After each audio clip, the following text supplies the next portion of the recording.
The Palestinian Authority has accused Israel of an escalation in Gaza despite the UN Security Council resolution that was agreed last night. They say Israel is determined to make it harder for aid to reach those in need in Gaza. Let's speak now to Mark Regev, who is the senior advisor to the Israeli Prime Minister Benjamin Netanyahu. Mr. Regev, good to speak to you this afternoon. People are saying that despite the resolution being passed to get more aid into Gaza, the implementation is not there. What is Israel doing to help facilitate getting aid to civilians who desperately need it?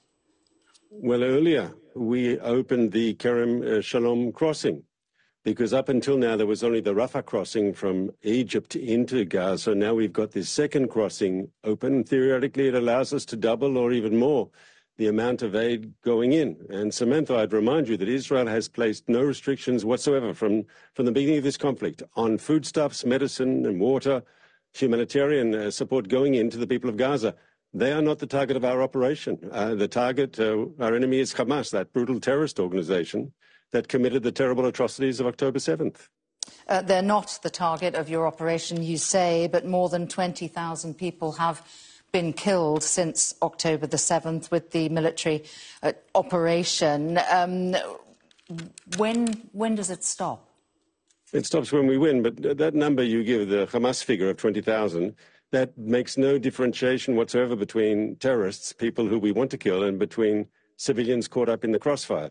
And so one has to be careful with those numbers.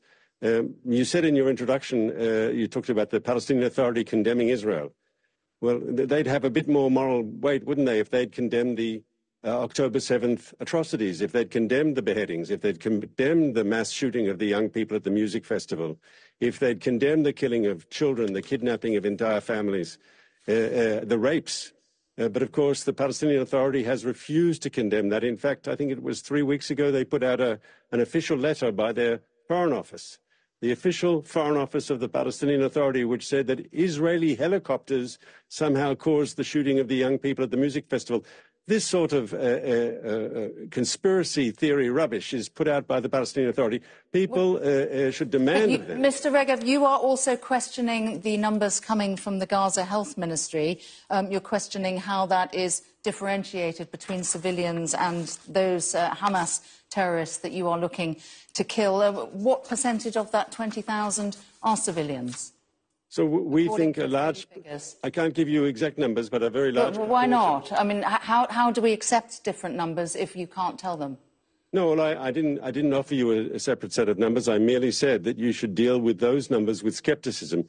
Israel does not want to put out numbers that we're very sure of. If I can compare ourselves to the British military, often when an operation is underway, you don't give out precise numbers because everything is at best guessing. I'm just saying we have to be careful with numbers that are put out by a terrorist organization, which, as you know, has no qualms whatsoever about killing innocent people, and they have no qualms whatsoever about playing with the truth either. Where are negotiations? We know that the UN resolution is really only focused on aid. Where are the rest of the diplomatic efforts getting us to in terms of getting another pause in fighting so that you can get your hostages back? So we are ready for another humanitarian pause. As we did in November, we're willing to do it again today to get hostages out. The ball is in Hamas's court. Will they agree to release more hostages? There can be a ceasefire tomorrow if they agree to release our people. They're holding more than 100 hostages, women, children, elderly men, other people as well. They so far have refused. And if the people of Gaza are suffering today, it's because Hamas is stuck in this extremist agenda. Release hostages and you can have a humanitarian pause. Why would they refuse now when they didn't refuse the earlier ceasefire? Good question. You have to ask them that. Israel is ready for another humanitarian pause for the release of hostages. We were ready to extend the previous pause, as you recall. It was Hamas that said we refused to release more hostages and opened fire on Israel by launching more rockets. But meanwhile, Israel's expanded its operations, hasn't it? Correct, and we believe that's the best way also to facilitate a hostage release, because Hamas isn't going to suddenly release hostages because they've become humanitarians. They will respond, as President Joe Biden said, to pressure, and the military pressure is not only breaking up their military machine, their terror network, but at the same time, it's giving them an incentive. They'll need a timeout. They'll need a break in the fighting because we are defeating them, and that could lead us to another hostage release. That's what we're hoping for. And Mr. Regev, what have you got to say about the UN receiving information alleging that the IDF have summarily killed at least 11 unarmed Palestinian men in front of their family members in Al-Ramal? I have to apologize. I have no idea what you're talking about.